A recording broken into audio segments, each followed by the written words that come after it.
Retornando com esse frente a frente de hoje, nós estamos conversando com o reitor da Unimontes, João dos Reis Canela.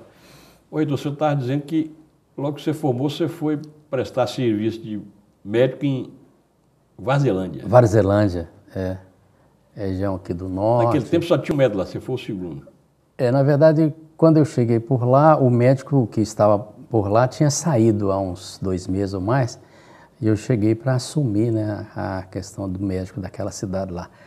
Dia 5 de janeiro de 1976, era uma tarde, chovia bastante, e foi quando eu cheguei por lá. Só aproveitando a dica, você como médico e mesmo como reitor de uma universidade, você é a favor desse programa Mais Médicos do governo? Acha que resolve o problema da saúde do país? A semelhança dos reitores e outras autoridades do ensino superior no Brasil que opinaram sobre isso, eu não tenho, não sou totalmente favorável a essa medida, até porque foi uma medida que, talvez pela necessidade dela em termos de concepção política, ela não foi dialogada e conversada na dimensão que precisasse.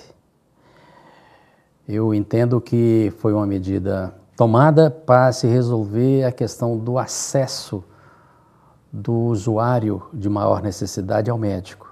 Eu tenho certeza que esse foi um dos objetivos maiores dessa medida.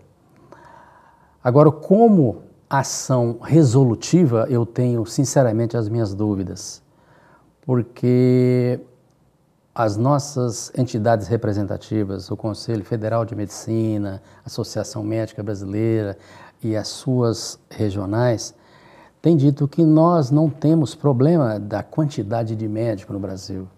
O que nós temos é uma distribuição talvez inadequada desse profissional, e essa distribuição inadequada nasce pelas deficiências loco-regionais da infraestrutura para o exercício profissional.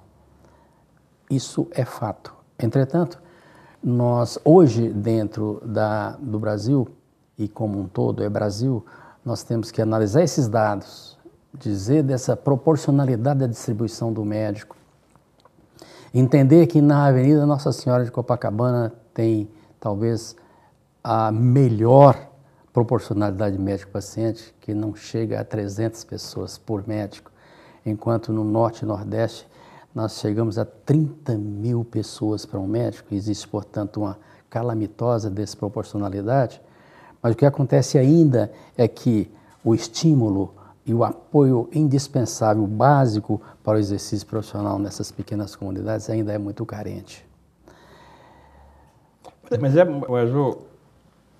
é preferível ter um médico, mesmo sem ter estrutura, do que ter ninguém, não? Porque você, por exemplo, há 30, 40 anos atrás, foi atender em Varzelândia, lá não devia ter nenhuma estrutura. Eu tenho certeza que sim. Eu tenho a experiência própria em dizer o que você levanta. Eu acho que se o médico tiver na sua formação a intencionalidade do exercício da medicina, e essa medicina que eu chamo de humanista pela proximidade, pela priorização da questão da ação do médico como terapêutica, ele consegue fazer. Isso é poético colocar dessa forma. Muitas das pessoas, muitos dos médicos colocam que sim. Até porque eu aproveito para dizer que nós temos hoje um avanço tecnológico extraordinário e necessário à prática da medicina, mas que muitas vezes nós não precisamos utilizá-la. Nós precisamos ter a habilidade de utilizá-la bem. Grande parte da ação em saúde do médico se deve pela proximidade dele, pela capacidade que ele tem de articular com as pessoas através de um diálogo e de um exame clínico bem feito, delinear toda a sua prática.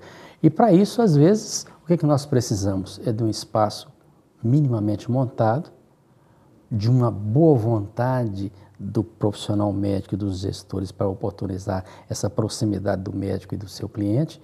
E a partir daí as coisas se resolvem, muitas partes delas. Eu diria que realmente nós temos que repensar sobre isso. Esse médico que está vindo para o Brasil, o perfil dele é um perfil de maior presença frente a seu usuário, de forma individualizada e coletiva, porque ele enxerga principalmente o ambiente no qual o indivíduo desenvolve as suas ações, adapta às questões da diversidade do ambiente e tem, portanto, como você disse, eu acredito muito nisso também, uma pessoa que sabe um pouquinho mais do que ele sobre a questão de saúde, que é esse médico. Eu acho que, espero, e sempre nós, formadores no Brasil, perseguimos o médico que o Brasil precisa.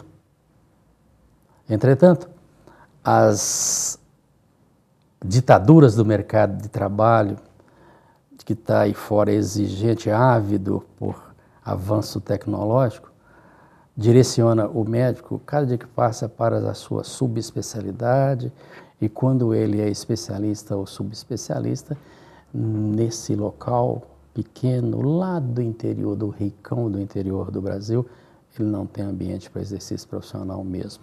O que nós não podemos, dentro de um país em que hoje, mais do que nunca, impera o Estado de Direito, é pleno a cada cidadão fazer o que lhe é mais interessante. Entretanto, a universidade, particularmente a pública, tem obrigação de oportunizar ao médico, ao enfermeiro, ao dentista, ao psicólogo, ao assistente social. Reitor, eu já pensei muito nisso.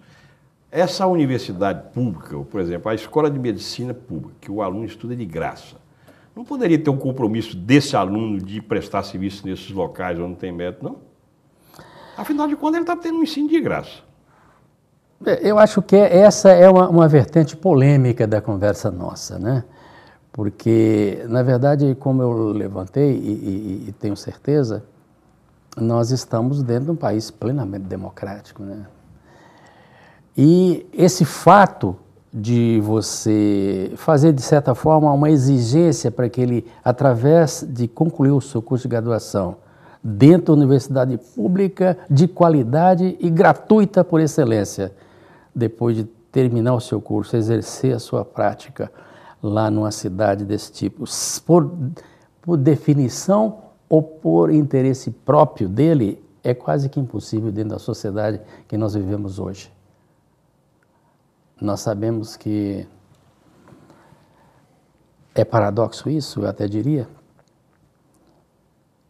O indivíduo que chega à escola pública no Brasil antes das cotas, melhor dizer, é importante lembrarmos isso, é um indivíduo que tinha certamente uma estratificação social mais privilegiada e que, através dela, oportunizava-o chegar até a barreira do vestibular, vencer a barreira do vestibular e ter espaço na universidade pública de qualidade.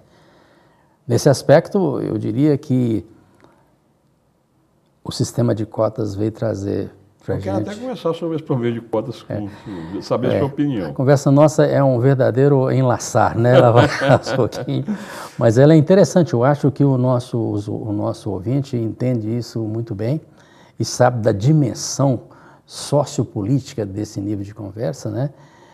E entende que a universidade, através das medidas que são muitas delas controvertidas ainda, oportuniza a grande parte do nosso jovem hoje chegar à universidade através do sistema de cotas, o que tem sido, e precisa ser analisado isso com mais profundidade, pelo menos a expectativa de solução para grandes problemas, né?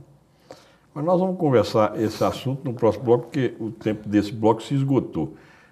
No próximo bloco vamos abordar um pouco esse problema de cotas. Eu já conversei aqui parece que um ano atrás, com uma professora da Unimonte sobre esse problema de cota. Ela estava fazendo um trabalho de defesa de tese, de doutorado sobre isso. Mas eu quero saber a opinião do reitor, porque a opinião do reitor é sempre importante para balizar opiniões de outras pessoas. Espera um instantinho, nós vamos conversar logo em seguida sobre esse assunto. Um instante.